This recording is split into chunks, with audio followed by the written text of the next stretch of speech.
Hey, this is Sir Charles Carey. I want you to join me on Tuesdays at 7 p.m. for the Tru-Mu podcast, True Music. That's where we talk about all things. I'm a musician, singer, songwriter, producer, engineer. All things creative. Me and my co-host, Carl T. Smith, the smooth one, will be glad to hear you, glad to talk to you, answer your questions, and talk all things music. The Tru-Mu podcast, Tuesdays at 7 p.m. Eastern Standard. Be part of the energy.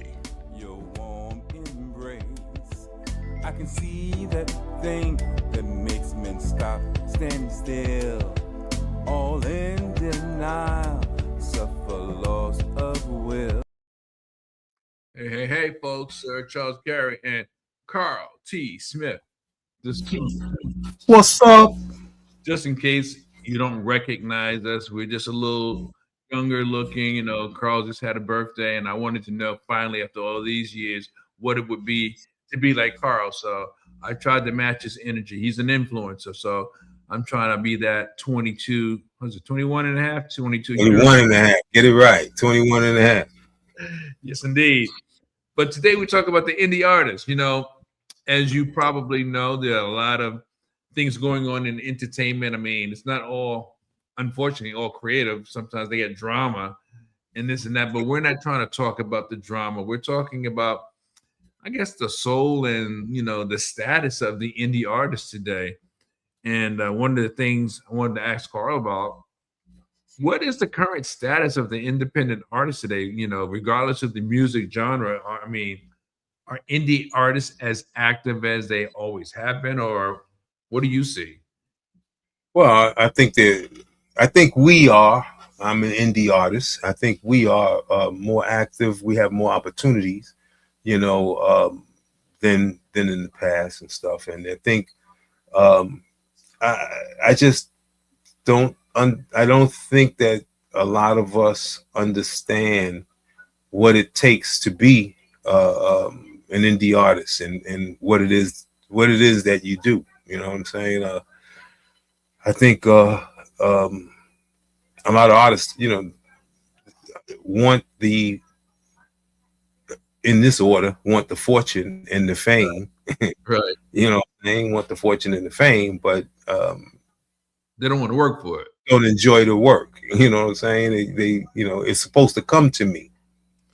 And, you know, that leads me to my next question was, you know, do you think they want it? Because I know, in my opinion, I think they want it, but I don't know if they're not educated or insightful enough to know what it takes to get it, or if it's laziness, entitlement. I mean, what do you think it is? I think it's, most of all, I think it's not understanding what it takes to get it or what it takes to make it.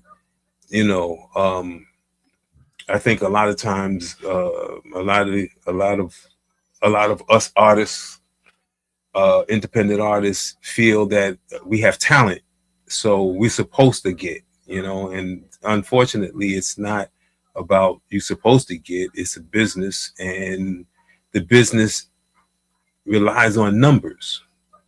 You know, it really relies on numbers. It always has relied on numbers. But being that you have to do it yourself, you know, you got to now produce all the numbers. You know, you used to have to do it anyway, but it's all on you. I know for me, to be honest, there's times I don't feel like it. I'll be totally honest. I don't feel like rehearsing. I don't feel like the marketing and the promoting. And that's a big chunk of the whole thing. But I have to do it. I have to do it. I have to put my best foot forward. I have to do the small things that make the big thing possible.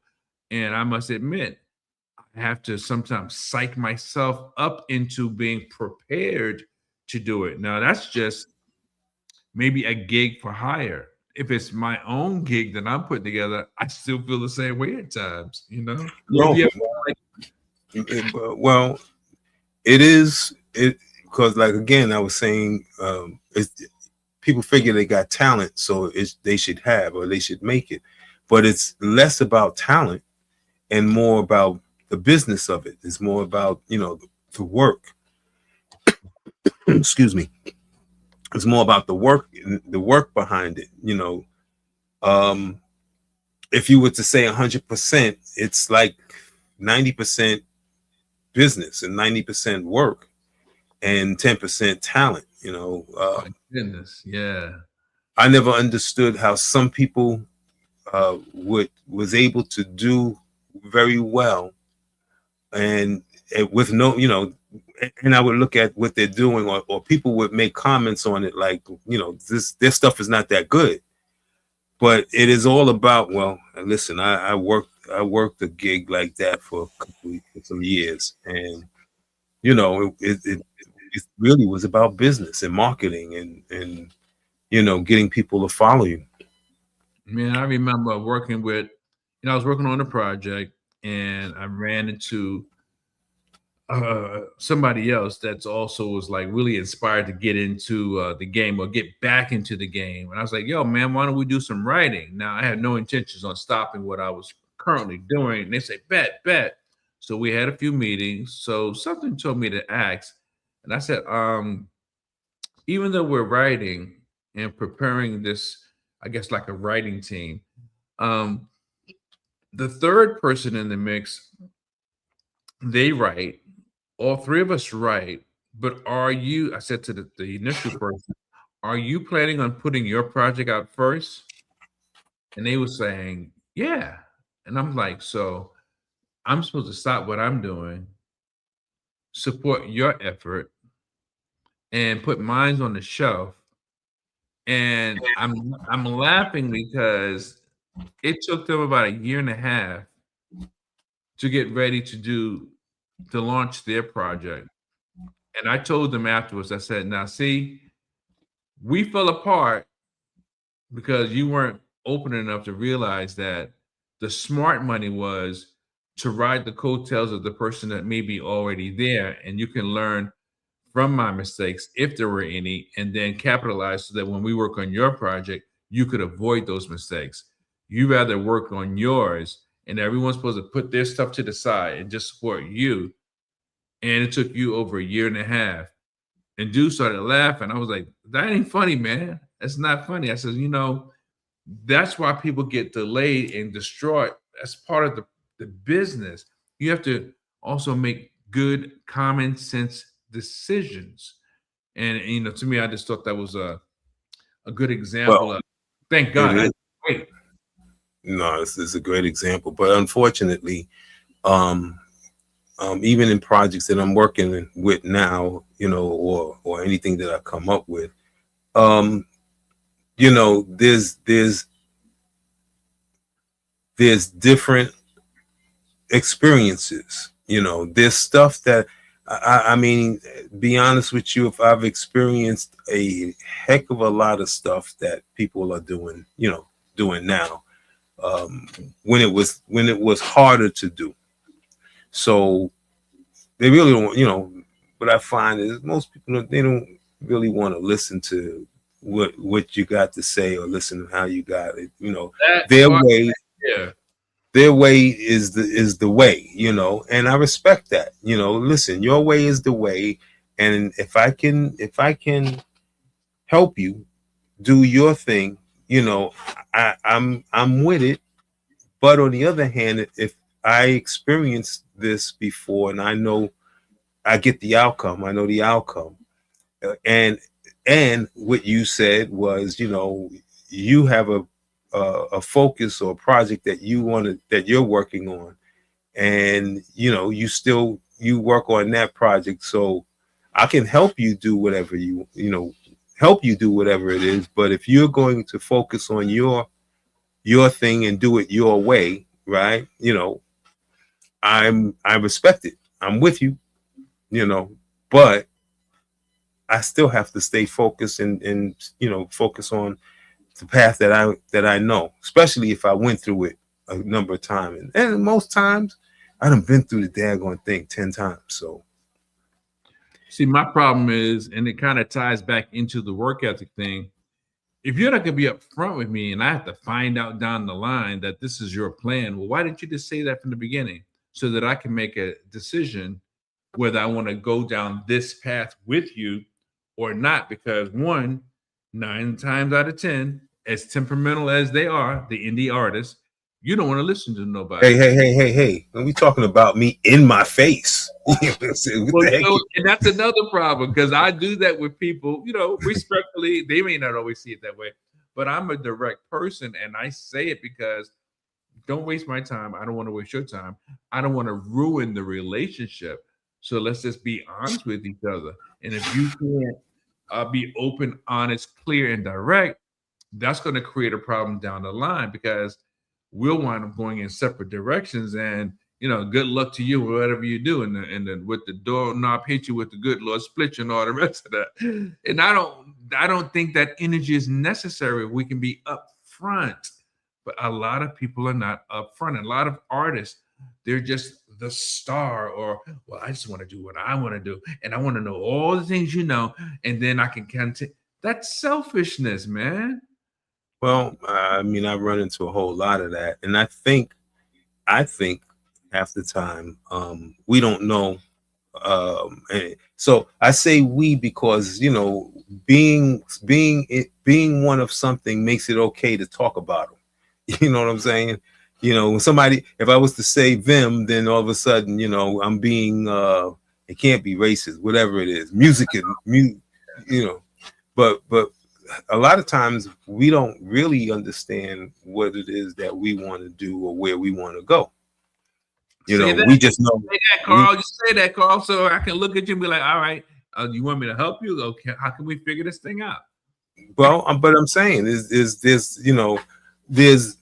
well,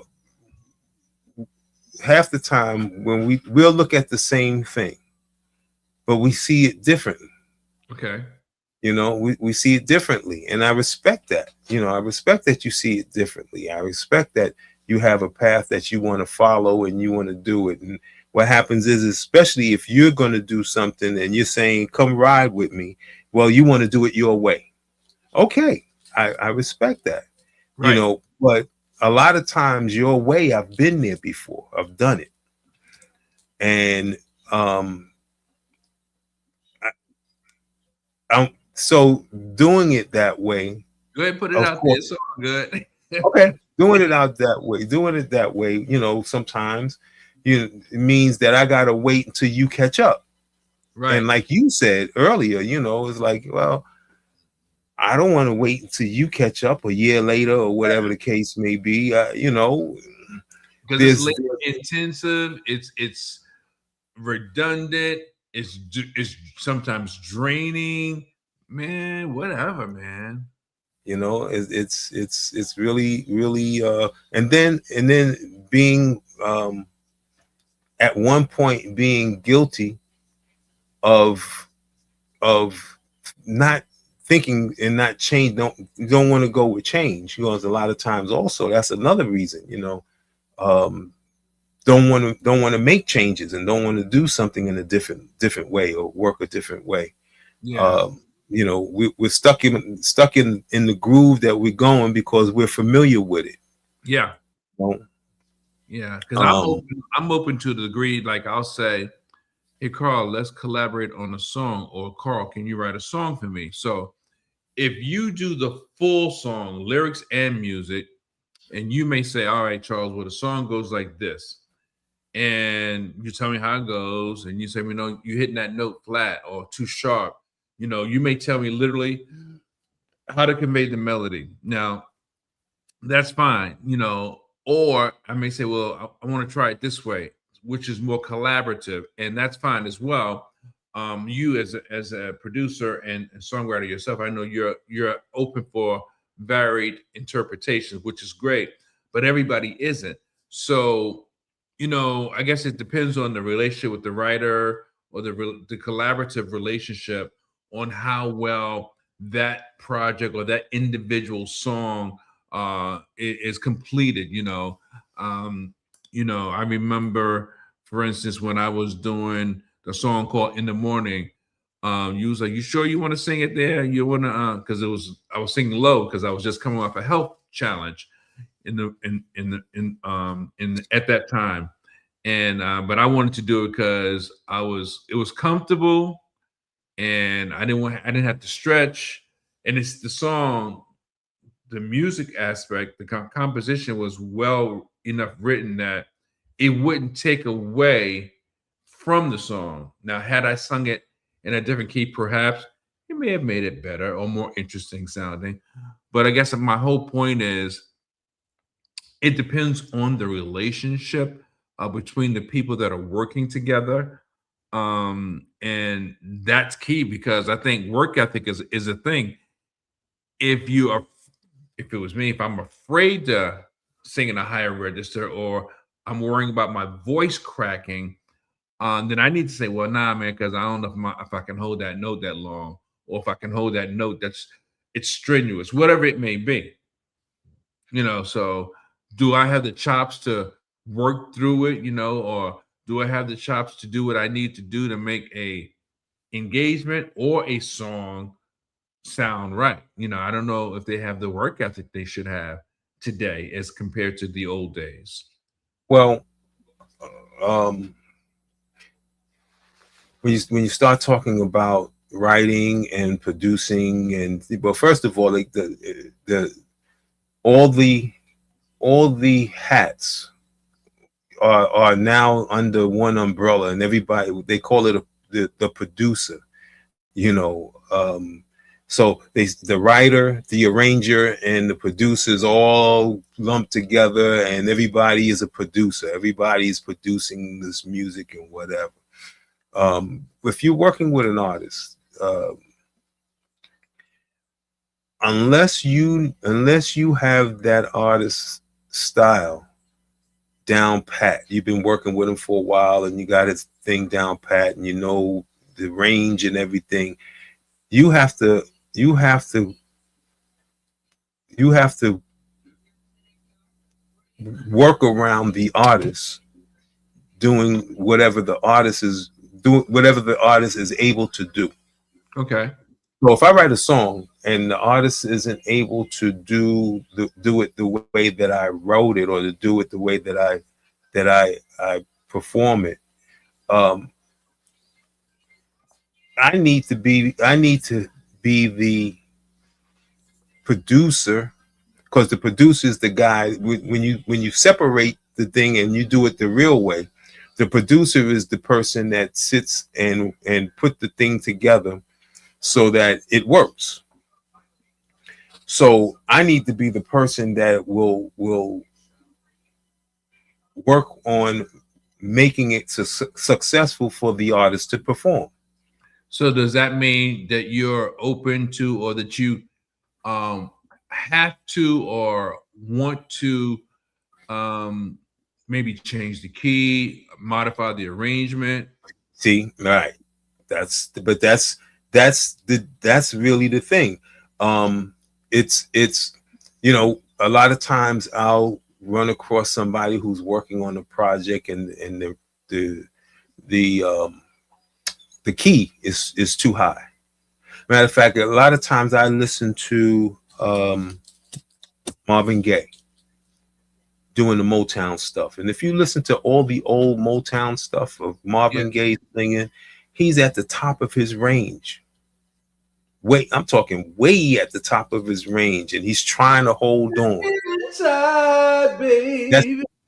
that's too low. You got to go higher. You know what I'm saying? Really? He's way Yeah. at, yeah, man. Listen to it. He's way at the top of his range. Then you get to the part where he's no longer on Motown, and you listen to all the stuff that he done after that, and he's not way up there.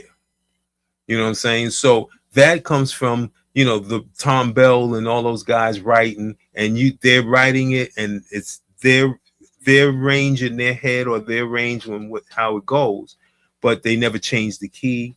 They never work it out for the artist to be able to do it. You know what I'm saying? They never. So what, the artist just meets the song where it was originally scored. Where it was originally scored. Even stuff that I write and stuff that I work on, and you'd be surprised that they're not in the key that I wrote it in. What If do you I mean? perform, well,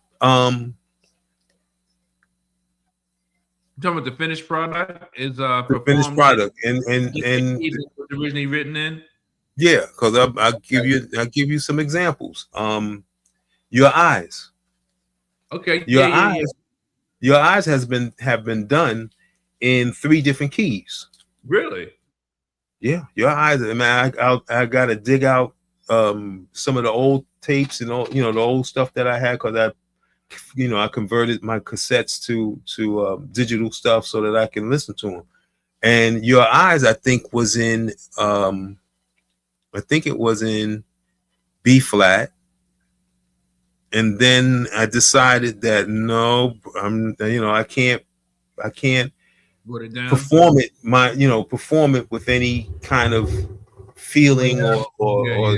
whatever. So I moved it to A flat, and then I realized, like, nah, that's not going to happen. So the original key, not the original key, the key that it ended up in, I think, was E flat.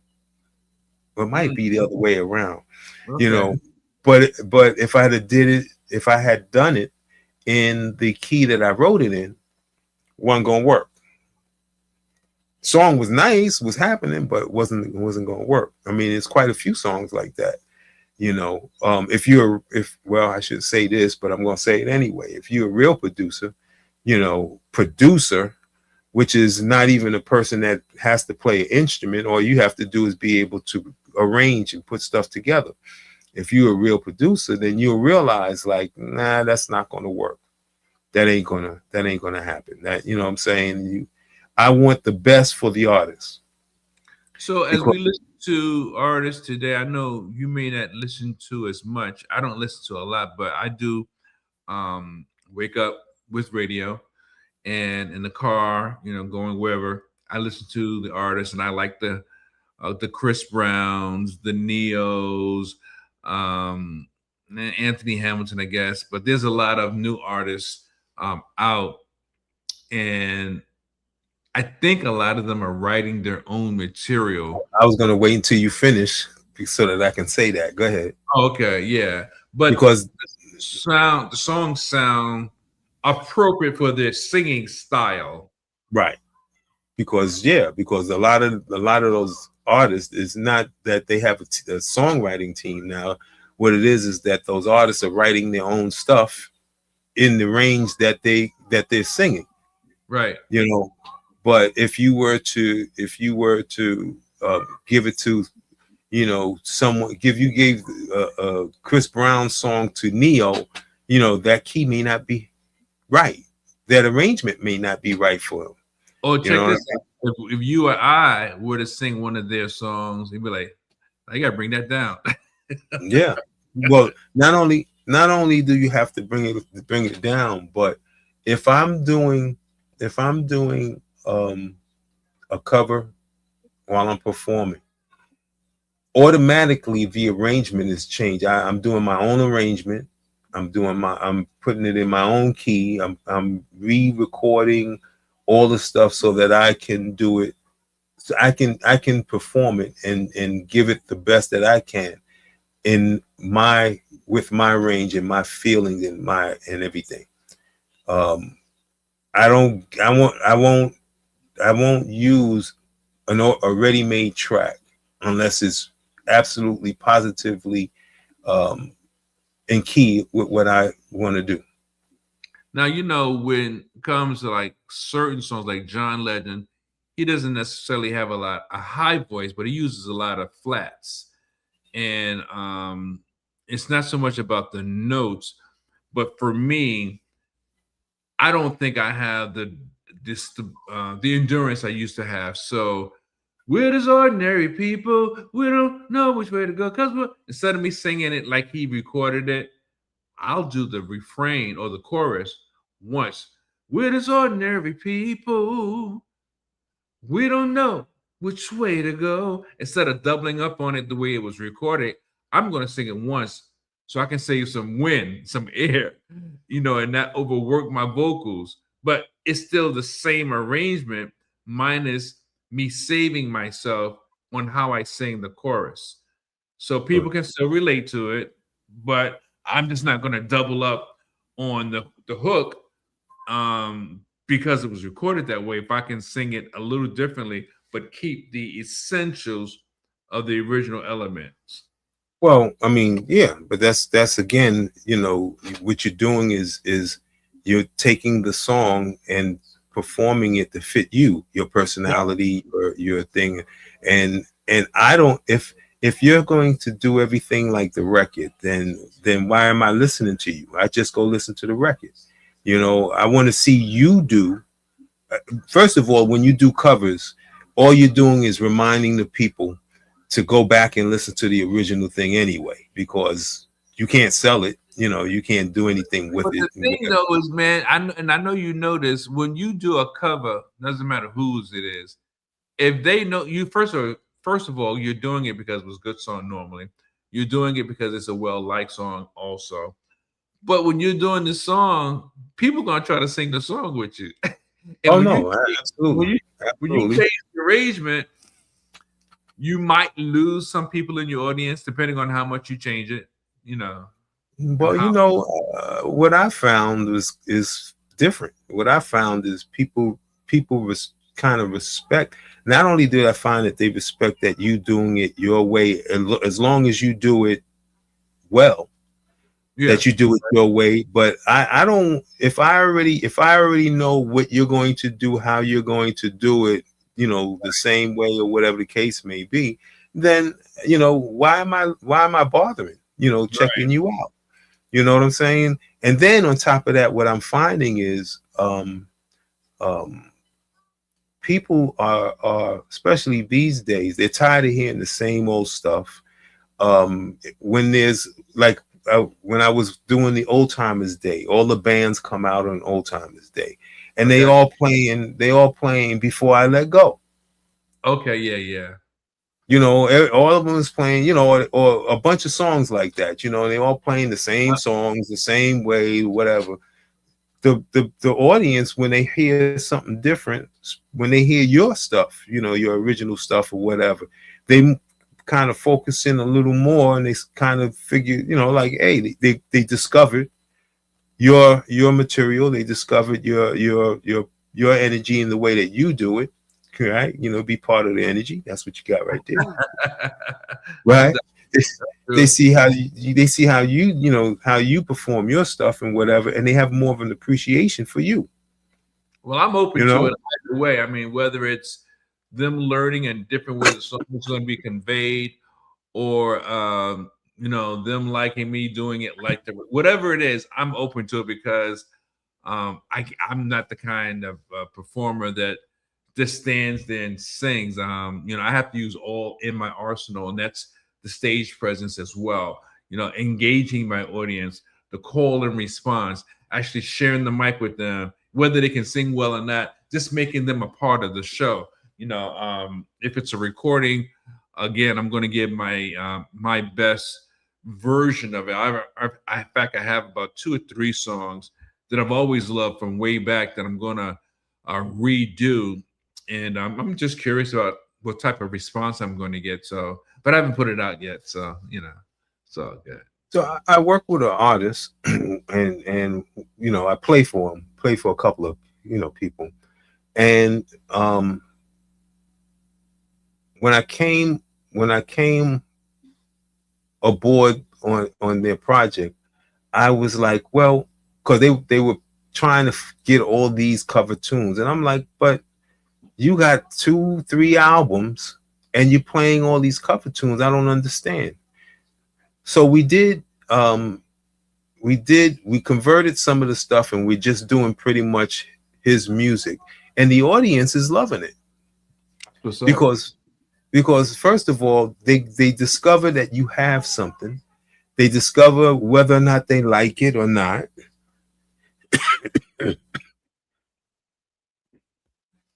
They discover whether they like it or not, and then they go back and check it out. Once they find out, now here's the thing. Once they find out that they like your stuff, they go back and they go through your whole catalog. Yeah. Okay, I got you. And now the next time, so The next time we went to the same place, this is like the third time that we were Okay. there. The place was packed with Ah, people nice. singing along. You know what I'm Okay. saying? Did you And notice that's any familiar faces? huh? Did you notice Say that any again. familiar? Did you notice any familiar Yes, faces? yes, yeah. That's Because the thing is, and then what people don't realize is the stuff that you attach yourself to and that you listen to and you sing along with was all original stuff in the beginning anyway. They just did it in front of people. They just said, well, I don't care, I'm me. And they just do it in front of you and they do their own material. You discover it. You go back and you listen to it. And then you come back, listen, just yourself, right? Just yourself. Think about this. I had some people come down when we did the gig down there at the MPK. right. Had them come down and we did the show and everything. And when I got back here, right, they've never heard anything of yours and stuff, but they got down there. When they got back here, all I keep hearing is, you're sexy, you're good to me. That's all I keep hearing. Wow. That's Till great. this day, they still, so what, and here's the other part of this, right? We, independent artists, need to stop chasing people who don't want to hear your stuff. Right. We need to start working on getting people who want to be, there's millions of people who want to hear your stuff. If you like it, there's definitely a lot more people who like it. Right. So we need to spend time with those people. Yeah. We need to nurture a relationship with those people. We need to build a core following with those people. So would you say You know, that's the difficulties of independent artists, maybe engaging the wrong people or not engaging people enough? no, the problem is thinking that you have to engage everybody, thinking that you have to throw the thing against the wall and see what sticks. No, listen, you try to get 1 million people in Spotify to listen to your material, but you get 100 people that will buy your merch and support you and whatever. You'll make more money than you do on Spotify. Yeah, I You hear make a that. heck of a lot more money than that, and the money is direct because it's they're buying it from you. You sell Right. a T-shirt. If you sell a T-shirt for $20 at 100 people, Yeah, do the math. if 100 people is following you and they support your Patreon or whatever the case may be, that's a monthly income. Those are the people that we need to focus on. It took me, I don't know, 68 years to figure this one out. And I'm only 21. It just went and a half. I only want you to know that. So Because, what are the because we want everybody to like what we do. Everybody ain't gonna like it. back soon? No, everybody ain't gonna like it. So what are the difficulties working with independent artists today? Then the only difficulty that I find is the way that they think and the stuff that they expect. Independent artists feels that no, I shouldn't even say independent artist. A artist, whether it's independent or major or whatever, major, minor, diminished, raise 5, augmented, whatever. Have a perception of how the music business work. We don't really understand, or we really think, being out there with known artists, everybody thinks that the artist made it overnight. Some of these artists been working at it for 10, 15 years before you was discovered. Right. Those 10, 15 years is when they were building their core audience. It used to be the record company and promotions and everybody would be doing it for you. Now you have to do it yourself because you're independent. So those, you know, 10 to 15 years of working was the companies building your audience for you, right? The problem with the company building your audience is they the ones that got it. You Yeah. know, just like they say Facebook, when you're dealing with a social media platform and you solely rely on that platform to reach people, they're the ones that control your Your career, your narrative, your everything. Yep. You're right. you know, which is the algorithm. You know, you need to be able to go on there and get them off there onto something that you control. Yep. Build your own You know, database. you build your own database. So now, whenever you have something, you go through your database. Those are the people that follow you. Those are the people you really need to pay attention to. Right. Gotcha.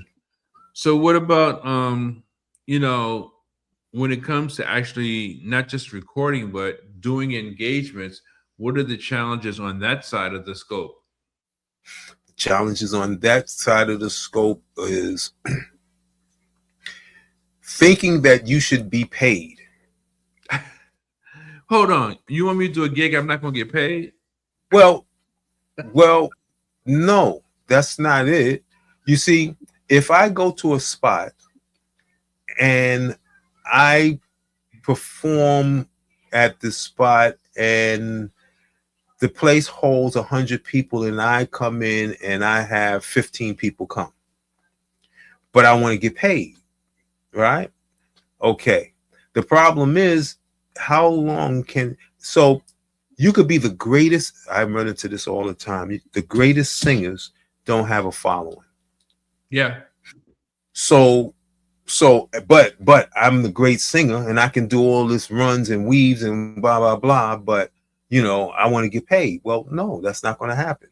You know, you get a guy who can't sing out of a paper bag, but his aunt, his uncle, his cousins, and his whatever comes, and he comes in 100 people, he comes in with 80. So The is that guy's going to pay wrong? him. Is that wrong? Huh? Or is that good or bad? I mean, the reality is everyone isn't strong with the back end of the business as well as the front end. So Right. how do you handle something like that when you have a talented artist, regardless of vocalist or musician, but they're not good with promoting and marketing? How do you handle that? Then you have to pay somebody to promote and market. You know what I'm saying? Because that's when you know, or you're gonna take the time, because it's really not that hard to do this stuff. You're gonna take the time and learn, because that's where I got it from. I took the time and I'm learning, like, okay, this is stuff that I've known before and that I've done for other things. Is the same as doing this for this music. Right. So if I was able to get a class of 160 to 100 people to come on a regular basis, I need to do that with my music. For sure. For sure. It's You I know? think it's a little challenging. I mean, but it's something that has to happen. Uh, Difficult or not, it's required, so to speak. You know, it's a necessary evil, if you will. Man, so Yep. I find that, what about the people that are adequate but not as good as they really think they are? You know, when you're doing an engagement, you got people that they know everything, they have all the answers, and they're adequate, but they're just not the cat's meow. I mean, how do we deal with those kind of people? But those kind of people are making a mint these days because they have the sell a CD out of the trunk of my car thing down pat. You know, they have the idea of grabbing and pulling people. So you really don't have to be that great to make a thing. You la la da dee da la da la da dee da. You remember that song? Yeah, Come Tom on, Snyder. Yeah, yeah. come on. You know, I mean, you know, and matter of fact, the thing that makes the most money, or forget about the money, but the No, most following is sing-alongs. I remember Sharon was telling me Wait a minute. I said, we should make a song out of that. She said, get out of here. You gonna make no song. So 3 weeks to a month later, wait a minute. Wait a minute. I hear the hit already. I hear the hit. Wait a minute. Yeah. Wait a minute. This is a hit. Yeah. And I was like, everybody are can you say, hearing this? wait a This minute. could have been the song. So Everybody can hear, wait a minute, but now you get the guy who can do the riffs and the runs and the whole 9 yards and stuff, and nobody can sing it. So, right. A few people, I said something this, the last rehearsal, I was talking, it was somewhere I was talking to somebody, and I think it was the last rehearsal that I had. And I had to tell them, like, listen, the what you call it, the catchy thing is the easiest thing is a sing along. Yeah. I said nobody, people want to be able to sing along. If they can't sing along, they might like it. Now, what we do, what we have, especially if you're a musician, a singer, and you have talent, what we do is we want to display and show off our talent. Right.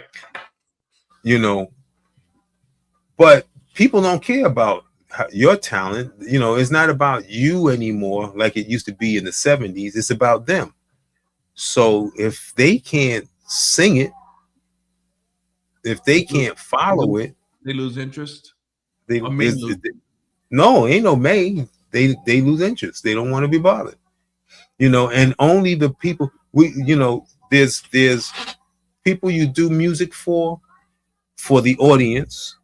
And then a lot of people do music for musicians or people, you want to critique and show off. You can do a run and you can do this. Those people don't care about that.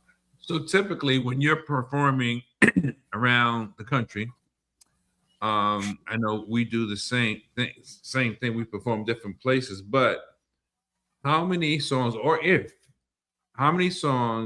does the band do to showcase just the musicians without vocals, or is there any songs that are instrumentals? Sometimes there's some instrumentals, sometimes there's some instrumentals that, the band can do, and, they get to show their chops and all that other stuff. Usually you have a song, where, the band gets to play or gets to show their chops. And that is and the crowd will cheer and all that other stuff, but it ain't for the crowd. That's for the other musicians that's out in the crowd. Got you. You know what I'm saying? That because the fans really don't care. They just get a chance to meet you at the level that you can do what you want, but they really don't care about that. They just care about sing-alongs. With my band, I like to let the band do a song or two, maybe one set, do an instrumental, because when they've invited people out, they can show their chops, and also to show diversity, that it's not just all about the singers. My name may be on the bill, I get that, but I'm open and willing to share the platform from the perspective of, let me show you what we have to offer. We've got an instrumental approach. I've got a couple of women that can sing their butts off. We're going to let you hear them, and you're going to hear me. So you get a diverse show, and I'm the kind of person who goes out in the audience and sings to people, mess with people. So I try to give them a full-fledged performance, whereas everybody gets a little something, something. Well, yeah, because what you're doing is you're catering to those people's audience. Right. There's some people that come see you, right? But the bass player brought like 10 people. The guy really don't care about you, right? I mean, they really don't care about you. They're happy that they come in to see the bass player play with you. So I want to see my bass player do some stuff. You know what I'm saying? Or I want to see the drummer do some stuff, because that's who I really come in to support. Now, after I come and support you, and I see, I really do like what Sir Charles is doing, well, now I'll support you and Sir Charles. As long as you playing for Sir Charles, I'll come, to see you perform, And then I like what the bass player did, and then I like what the drummer did. And so I then grow an attachment to the whole unit, which then again, that's why I said you need to get that database. And then, when you show up, when you show up to your next gig, the people are on the flyer. They see their friends on the flyer with a guy that they particularly like. You start selling out stadiums. So how many rehearsals do you have in between gigs? Me? Yeah, or the groups that you play with, or if it's your show. One. Okay. One. And Especially if you rehearse the way that I would do it, you don't need a whole lot of rehearsing. You don't need if you understand if you understand music, if you're musically educated or whatever, it doesn't take a whole lot of rehearsals to do anything. You just need to know. You need to know the parts. You need to know the sections, and then I should be able to tell you, like, okay, this part is in the verse, this is the chorus, and this is the change, and this is what we do, and we're going to go out on this, the chorus, or we're going to go out on the change, and you should be able to, to run through the thing really quickly. But unfortunately, a lot of the stuff that I step into, they're not ready, they're not educated, they're not ready for that kind of thing. So they need extensive rehearsals. Like 2 or 3 before show? 2 or 3. No, I said extensive. I didn't say I said extensive, man. And then you get members in the group or the band who feel that they know all your parts and everybody's parts and stuff, and they want to dictate what you play. Meanwhile, they're not playing their part. What I'm saying? It's like, why are you telling me? Is his name Albert? Let me stop. Yeah, you see? Is it Troy? You see what I'm saying? No, what about everybody? No, what about that? Like the musicians that are in a unit, especially for indie artists, that are quote unquote difficult or opinionated. Well, in some of the situations, unfortunately, I say ability is a blessing and a curse. So I get into these situations, and then I end up having to, I end up getting promoted to something. So again, the term musical director, MD, doesn't mean that I boss people around telling them what to play. What it means is that I make whatever we're doing musically work. That's right. It make it work, because a lot of times everybody can't handle the material the way it was laid. So you got to kind of make adjustments, and it's just like I said with the singer, you got to make adjustments and you got to fall back. But you get a guy, usually the guy comes in and he wants to be the musical director because he wants to tell you what to play. And I'm like, well, okay, I have no problem. You say that's what there's a Till You Come Back to Me was a song that I was told, huh? Aretha, right. Till You Come Back to Me was a song that was one of those songs that someone had said that they wanted to play. So I learned the song. When I come in to do the song, they say, "Oh no, that's not right," and they give me these chords that ain't even right. Was their instrument tuned? Now that's a whole nother story too, you know. So, and they insist on it, that they had it right, and what they, you know, what they was playing was right, and that they played it with the record and it was right. Well, I remember a time when I couldn't hear also, you know what I'm saying? And I thought I was playing it right, and when I listen to it now, I go, what the heck was I thinking? You Right, know, right. you know, what was I playing? So, um every time, well, we don't play it now, but every time that we do play that song, I'm like, that ain't it. So Right. at the time, the bass player was one of the guys that was on the road with me. Used to play for New Edition. So he didn't make the rehearsal that we started, that I went back to play this thing with. When he came, he bawled me out. He was like, yo, what's that? I'm like, well, he told me this is what y'all was playing. You know, this is how you play it. And he went off. I had to laugh. You know, he was like, yeah, man, this is 2 keys. I said, no, it's 3 keys. You know, it modulates to 3 different keys. And it goes like this. And you know Right. what I'm saying? But this is the way he told me that you guys play it. So everybody, you know, you always get one guy, you always get somebody in the group that is, they want to be the director, the musical director, or the band leader, but Was it really don't Troy? understand. Or was it Albert? Yeah, you know what I'm saying? Really don't understand what the job entails. It's not about me telling you what to play. It's about making whatever it is that you can do work. Right. So, do you guys still like, regardless of whether it's an instrumental or not, do you still do solos? You know, back in the day, it's like everybody get a solo, you know, drummer solo. You know, do you still do that? Yeah. You got, yeah. It's just that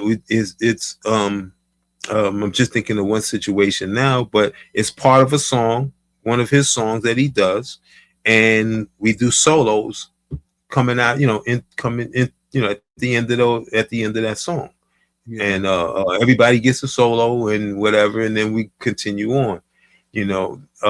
The other part of that also, there's one more. There's not one more. There's a lot more, but another thing is show structure. See, we don't understand show structure sometimes. You know, we have a high energy coming in the beginning, and then we play a song with no energy, and the rest of the show is no energy, and then all the way at the end you got high energy. It's like, yo, you know, hey, You gotta but mix it up. you insist on doing it that way. There has to be a structure that keeps the audience engaged. Yeah. What I like to do with my band, I like to at least one song per set introduce the band, because I know that people that was in the beginning of the show may not be the same people at the end show. So if you weren't out of, if you didn't come in the first set and you only came in after the set got started, you may have missed that. So I make sure that they are recognized in both sets. You know, whether they're soloing, I call their name out, put the spotlight on them, whatever it may be, because I want them to feel appreciated and a part of, you know, as well as Well, get a chance to do their thing. well, more than that, Okay. right? Because that's all nice, and you know, that's like, okay, yeah, I pat you in the back. That's all nice and good or whatever.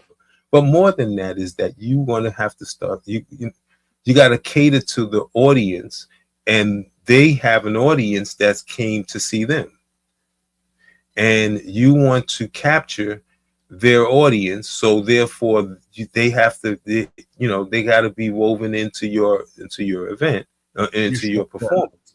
Right. You know, and if you follow the pattern on, you know, becoming successful. Successful don't mean famous. Becoming successful, because there's a whole lot of people that's making 7 figures that's not famous. So become successful, then you start working on whatever you're doing. You start working on gathering all the people that appreciates your talent and your band's talent, and want to follow your band, and you gather that so that you can get your numbers up, so that when you go someplace, you go someplace and whatever, the promoter, see, and the problem is that I'm on all the ends, but I'm sorry, I am, but the promoter, right, will want to pay you because they want your audience to come, whether you're good or not. Right. Yeah. They want your audience there. There was a spot we had in the Bronx here, which was a fantastic seafood spot. And I say we, but it's not we. They kind of had the run of the place, right? But they weren't bringing any audience. They wasn't bringing any crowd. And at the time, I was working hard that summer, so I wasn't able to like shut down, just focus on that kind of thing. But I wish I did, because it would probably still be open now, and you would have a spot to come to. Yeah, I got you. But the whole thing is audience. You gotta have numbers. It's all about numbers. I'm kind of glad that some of the places we play, there's a kinship to, I guess, the age demographic. I won't say that those people don't like the DC sound, because I know they do respect and like go-go, but they also like soul and R&B. And because we bring that element strongly, or we bring it with a solid premise, I think that's one of the things that people like about Soul City Collective. We have a good bedside manner, and kind of like an old school professional approach to performing. You're going to get a good show. You get the band, you get the solos, you get the diversity. We look good, in my opinion. We try to dress sort of uniform, colors wise, and you get a decent sound. You don't get nothing crazy, But and my thing is, I just want to keep us working. Now if keeping work a part of our regular, which is what it's supposed to do, turns into something greater, damn it, let's go for it. Let's take the bull by the horns and flip that sucker over. Make that bull say uncle. Shoot. If the bull said uncle, you could win. You can get money from just having the bull talk. Exactly. I can stop performing. All right, just have the bull talk. Turn him over. Turn him the other way, uncle. Now. Yeah, man. But I think it's important that, especially for new or young artists, but I think honestly, a lot of new artists, they're coming out the gate doing their own stuff. Well, but the it's same thing with money. We're not taught how to work money. We're taught how to spend it. We're taught how to spend money, but we're not taught how to work money, how it really works, and how to create to get rich or create wealth. You know what I'm saying? Yeah. We get $10 and we spend 15 because we worrying about the latest this or that. And somebody else, and worrying about somebody else, instead of worrying about taking that 10 and turning it into 15 or whatever the case may be. Gotcha. So, man. Well, look, man, this has been really interesting. I think more conversations like this, more conversations about show preparations, more conversations about after the show, more conversations about in between gigs, what are you doing, are things that we can discuss in future shows, because I think it makes a difference, especially for those that may stumble across the podcast and find this conversation interesting. Because I did a video the other day and I said things that people don't talk about as it relates to being an entrepreneur. And yeah, we talk about the good stuff. Yeah, I got a show, we get ready to put it down, this and that, which is great. But what happens when you don't have a show? What happens in between keynotes? What happens when you're not doing an engagement? What are those days like? What's going on in your mind? What's going on with your talent? So Well, the other part of that is that, your followers also is interested in doing it, because a lot of times they want to follow you and they want to support you. What I've learned is, but they just don't know how. So things like today, conversations like today, which I would welcome doing a lot more of, will give them the way of doing it, because I'm pretty sure that they've seen, or if they go through this and they listen to it, they'll be like, well, wow, I didn't know that. I didn't know that I can help Sir Charles just by giving him my email address, or I can help Sir Charles by inviting some friends. They don't know that. They just figured they just need to come, and you have to inform them. Most people don't know, you know. Well, I think we'll do just that.